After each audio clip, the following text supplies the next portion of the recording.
So now that we know what the Pat Talk is and what the Pat philosophy is, I want to bring somebody up who's pretty special and pretty cool, very successful individual. He's worked in a lot of different industries, a lot of different fields, in a lot of different states. He's definitely taken, Jeff Bezos. He's taken a lot of risks and calculated risks out there in the world. And he was sitting in an audience just like you only 4 or 5 years ago. All right? And that guy's Jared McCluskey. So Jared's going to come up here. He's going to kind of explain how he's lived by the Pat philosophy, hopefully inspire you, get you ready to go. And then we'll do some Q&A. Thank you very much. Hello. All right, first of all, thank you, Pat. Thank you, Comsewogue, for allowing me to come and speak with you this morning. I'm very excited to be here with you, and the reason for that is because I'm excited for you all. You're finally about to be done with K through 12, whether you're a junior or a senior. You're going to go into the new phase of your life, finally out of K through 12, be that going to a trade school, entering the work world, or going to college after this. Now, the world we live in is a bit of an uncertain place. We live, I believe, in one of the most fascinating time periods in human history because we've had so much technological change in such a short period of time, and nothing like it has ever happened before.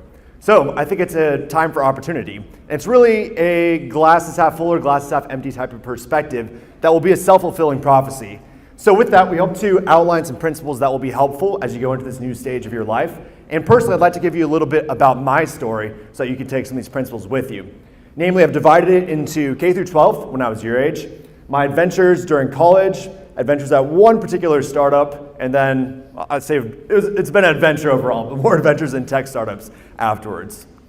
So with that, who am I? My name is Jared McCluskey. I'm the Chief Product Officer at Decision Point Solutions in Denver, Colorado. We are a big data startup for the legal field, and I manage everything product related from software engineering, product development, support, sales, and just about everything in between.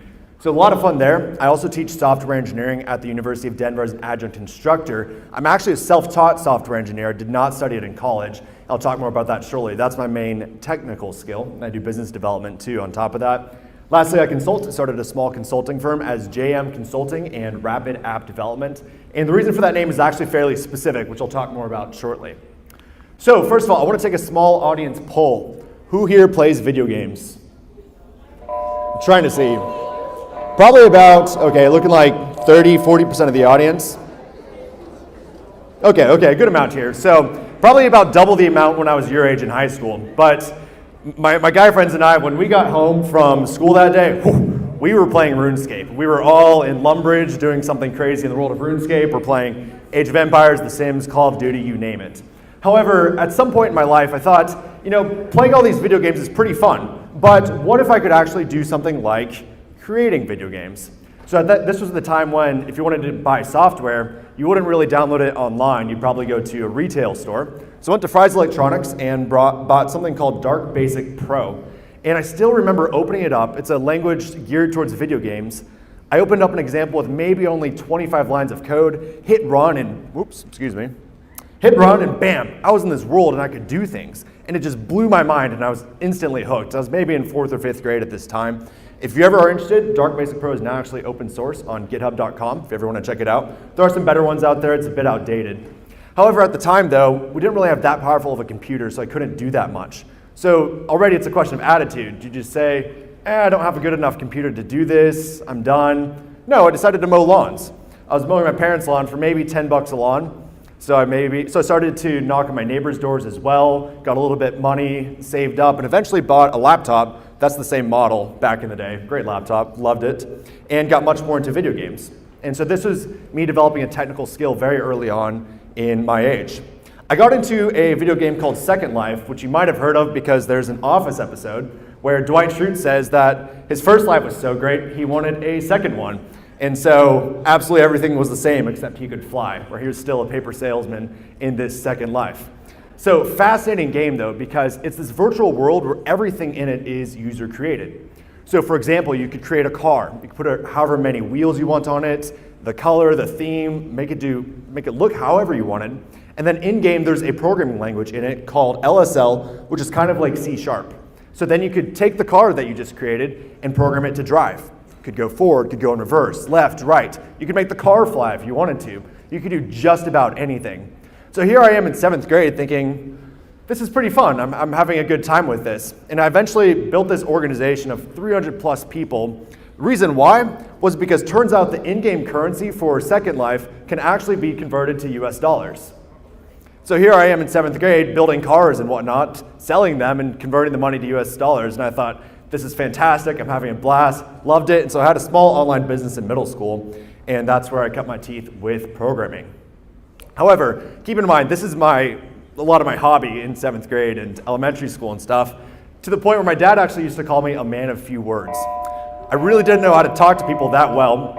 And so I'd been doing a lot of speech and debate and getting myself out there. But at some point, it was really when I started to like girls that I thought, I'm not going to get anywhere if all I can do is program, but I don't actually know how to talk to girls. So I decided to put myself out there, did a lot more speech and debate through a program called Texas Youth in Government. I believe you have a New York Youth in Government out here as well, kind of like Girls State or Boys State. Fantastic programs that I highly recommend. This will put you out there doing extemporaneous, on-the-go speeches in front of hundreds of people at once. Talk about an adrenaline rush, a lot of fun. If you really want to develop good public speaking skills, I highly recommend that. Now, of course, this comes with a reason behind it, because so many employers nowadays, and colleges as well, are not just looking for academic skills and not just technical skills. They're also looking for leaders. Leaders who will take initiative, who can do a lot on their own, who can unite people towards a common goal and get things accomplished. So I ran for governor of Texas in the Texas Youth in Government program. And long story short there, the person I was running against for governor is actually a good friend of Pat's who connected me with this, and this is why I'm here. So this is already where you'll start to see that your soft skills will really determine how far you can go and your leadership with that. John Maxwell is a famous author on leadership, and he has a law he calls the law of the lid. And he argues that the amount of leadership potential you have is really the cap on how effective you'll be. No matter your technical skills or anything else, your leadership actually determines the amount of potential that you have.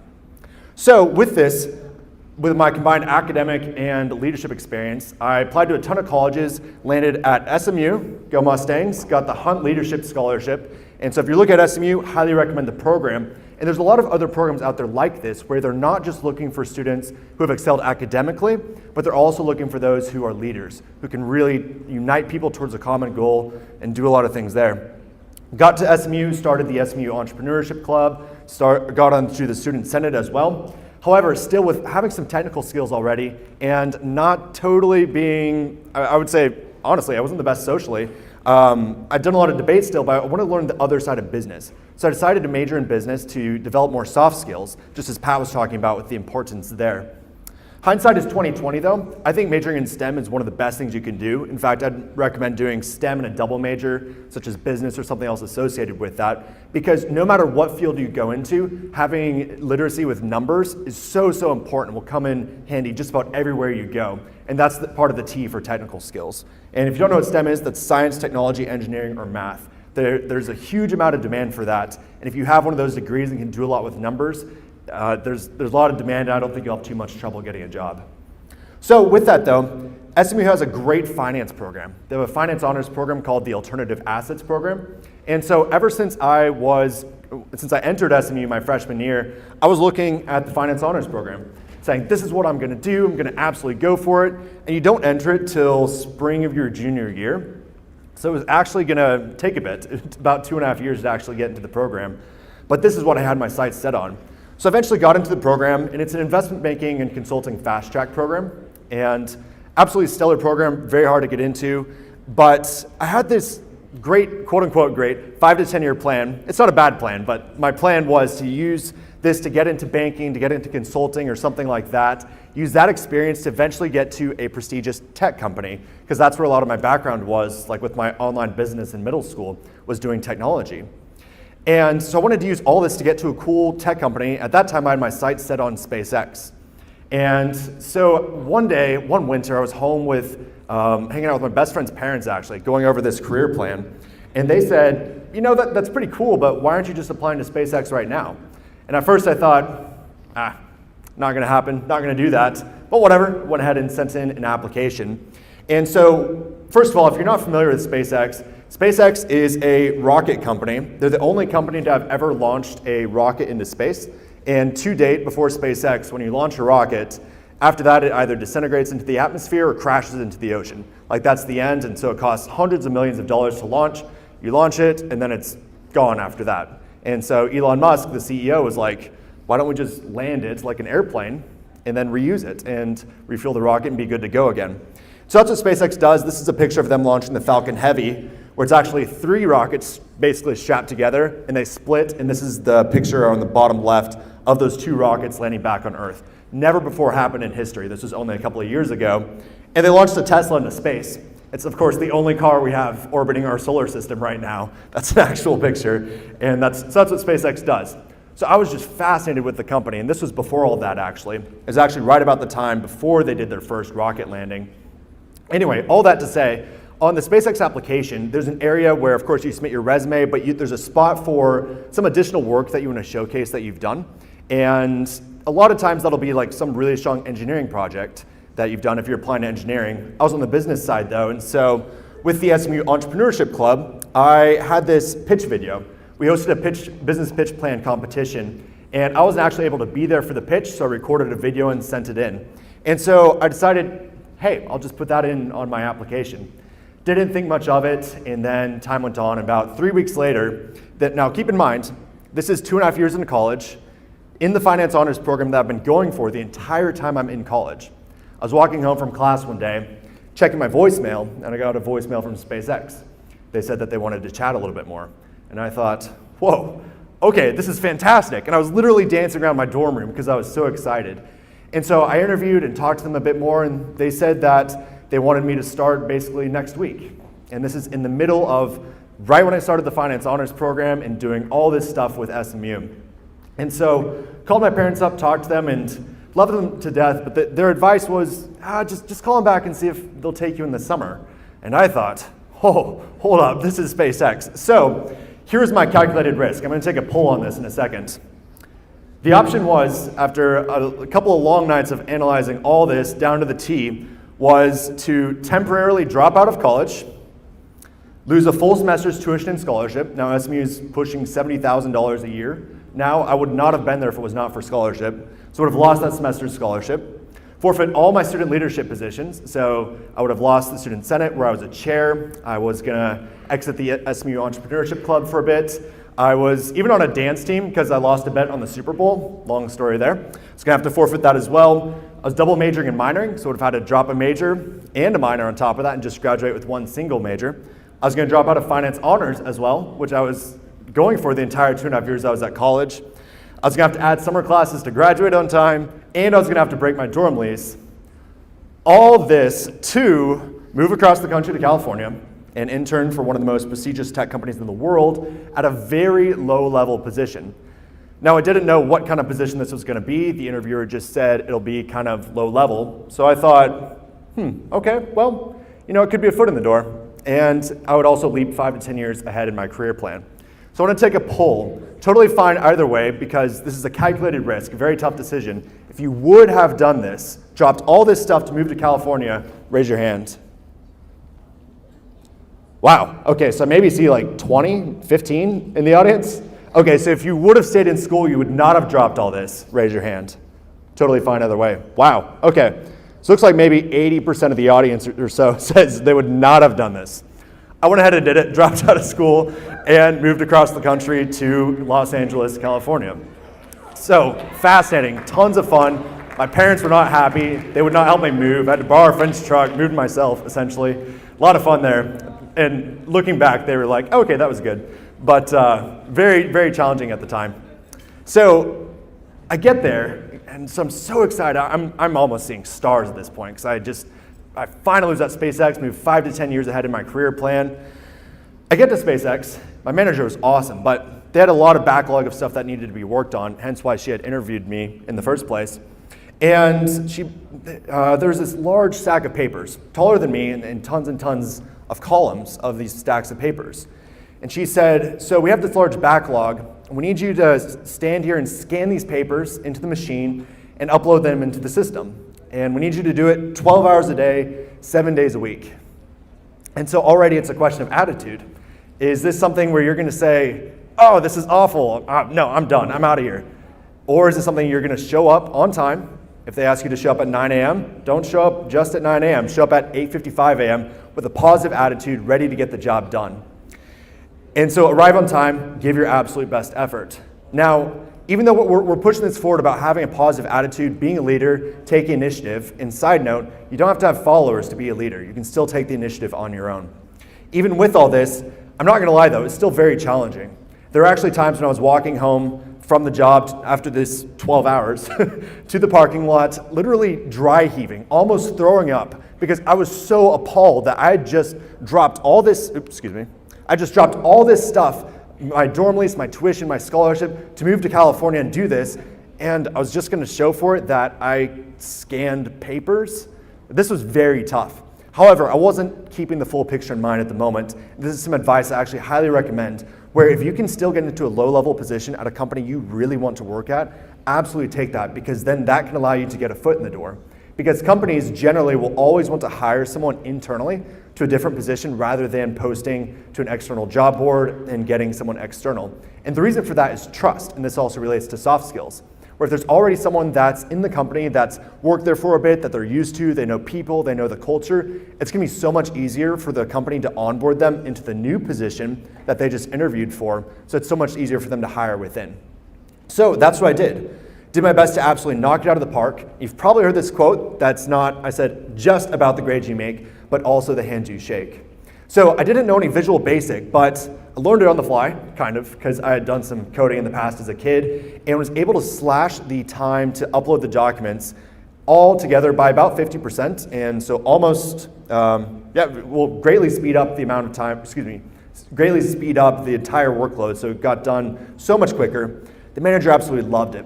She gave me a hearty recommendation, and this allowed me to network around SpaceX a bit more and start shaking hands with other managers. And so once again, not about the grades you make, but the hands you shake. Not just because I still did my absolute best, used my technical skills and knocked it out of the park.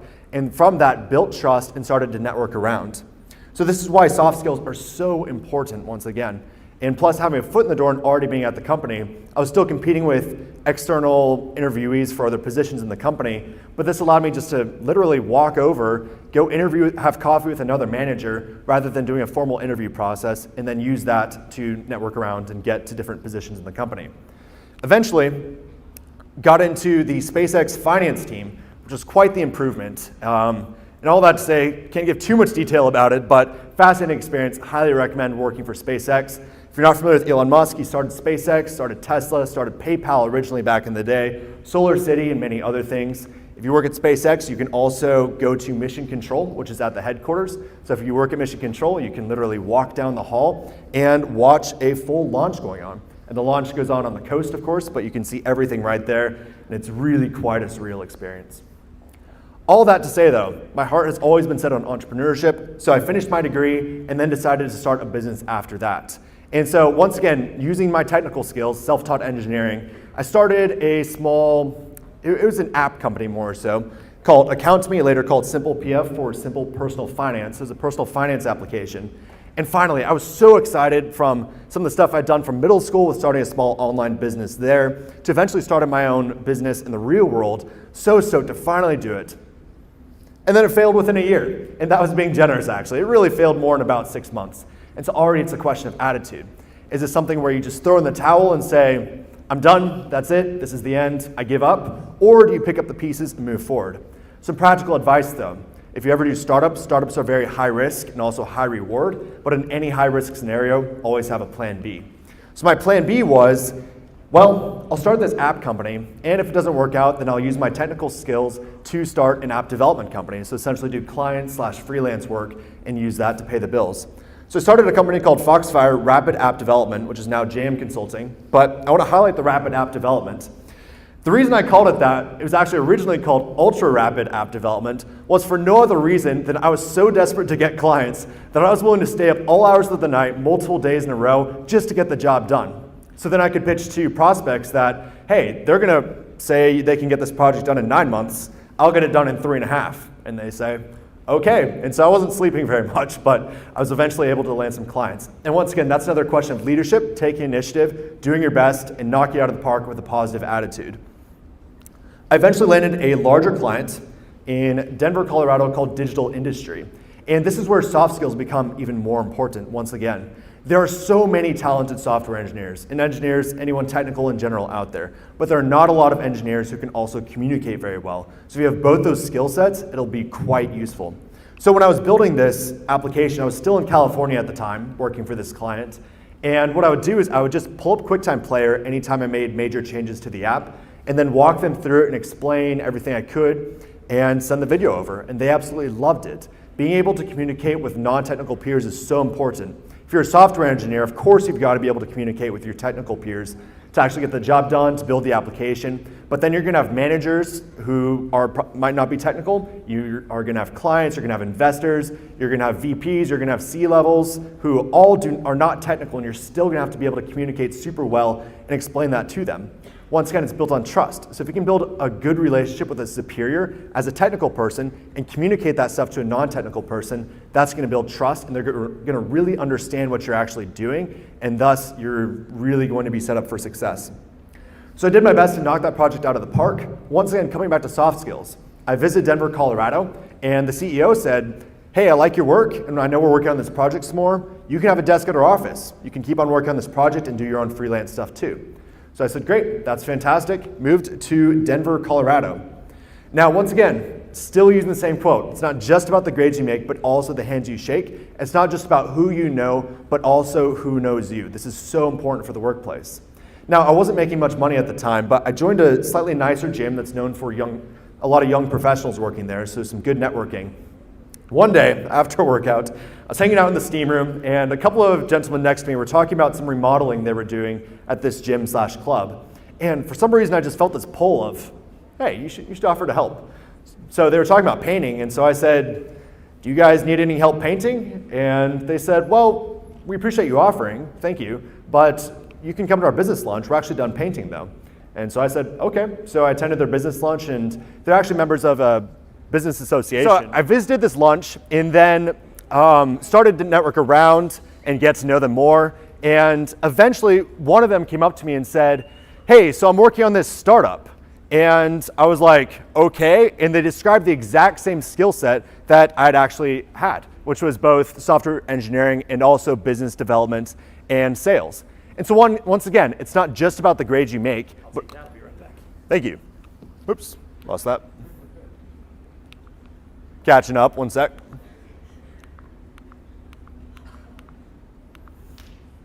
There we go. Oop. So once again, it's just not about the grades you make, but it's also the hands you shake and who knows you. Like I mentioned earlier, the best jobs are not going to be posted on external job boards. Instead, they're actually going to be just from reaching out to personal networks. When I hire a new software engineer, I first ask people next to me, I'm saying, hey, do you know anyone who does XYZ? I'm looking for them. Once again, business is built on trust and relationships because I want to know someone who already has credibility, who they've worked with in the past, and then I'd be glad to hire them and work with them.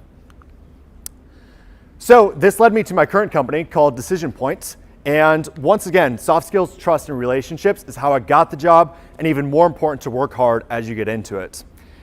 Attitude, knock it out of the park. And volunteer with that too. Do more than you're asked for, and your superiors and your coworkers will absolutely love that. It's an action of leadership. You're taking initiative to get the job done on something that you might not have been asked to do, which builds trust, and once again, this will help you become better and better. So this led me to my current company, Decision Point Solutions, where I started out just as a developer and doing my best to network around and just shake hands, build trust, doing a lot of volunteering, and that can really take you far. Eventually was asked to head up the entire product division by the CEO. So, bringing it all together, coming back to Pat a little bit, philosophy and leadership. Companies want leaders. The more leadership stuff you can do right now in high school, this will help you get good scholarship in college, get good positions within a company. It'll all cascade and build and build and build from there. As you become a better leader in your next organization or your next company, this will build on itself for you to become, once again, a better leader and have more and more potential. Attitude, simply showing up on time builds trust. As Pat gave the example, if you say you're going to bring donuts, bring donuts. If you say you're going to show up at 9 a.m., you better well show up at 9 a.m., and I would recommend 8:55 a.m. as well. I think that goes socially too. If you say you're going to hang out with someone, hang out with them, or don't say you're going to hang out. It's a matter of your word, and your word builds trust. Your word is who you are, which is your reputation. Technical skills, go above and beyond. There's a lot of opportunity in the world, especially which I'd be glad to talk about in Q&A more with software, but your technical skills are going to be so important for this world we live in. Also, use LinkedIn. I mentioned I teach at the University of Denver. The reason for that is only because of my LinkedIn. I never actually was applying to positions at the University of Denver to ever teach, but they reached out to me because of my LinkedIn and said, hey, we have this teaching position, we'd love to bring you in for an interview, and now teach software engineering at the University of Denver. It's not cliche, business is built on trust and relationships. As I mentioned, there are so many good jobs, and some of the best jobs, arguably, are never posted on job boards. They're all gonna be based on who you know and who knows you as well. Once again, it's not just about the grades you make, but also the hands you shake. Personal anecdote, how much do you talk business versus personal? So there's a client I've been consulting with over this past year, and we went and had dinner because I've been working remotely quite a bit. And so we had a dinner to catch up, and kid you not, over the course of a 3-hour dinner, we talked business for maybe 15 minutes the whole time. And of course we had the business stuff covered from some previous meetings, but the rest of the dinner was just enjoying life and getting to know each other and talking about just about anything. And that's how important relationships are, where your technical skills and good technical skills at that are going to be a good baseline. But beyond that, it's all leadership, it's soft skills, it's trust, and it's relationships. On that note too, which I kind of alluded to, if I'm interviewing 2 engineers, for example, say they're in a technical skill level of 6 and the one is a technical skill level of 7. If the skill level of 6 guy can communicate so much better, guy or gal I should say, it can communicate so much better, is a leader and will take initiative on stuff, while the 7 just doesn't know how to communicate, I'm gonna hire the 6 just every single day because I want someone who I can teach technically, but also can communicate super well. Last but not least, we live in a small world, and so your reputation is everything. With that, character and integrity. And this goes, once again, back to attitude. If you say you're gonna show up on time, that's a reflection of your word. I think that will take you very far. So with that, thank you so much for your time. I greatly appreciate it, and I wish you the best.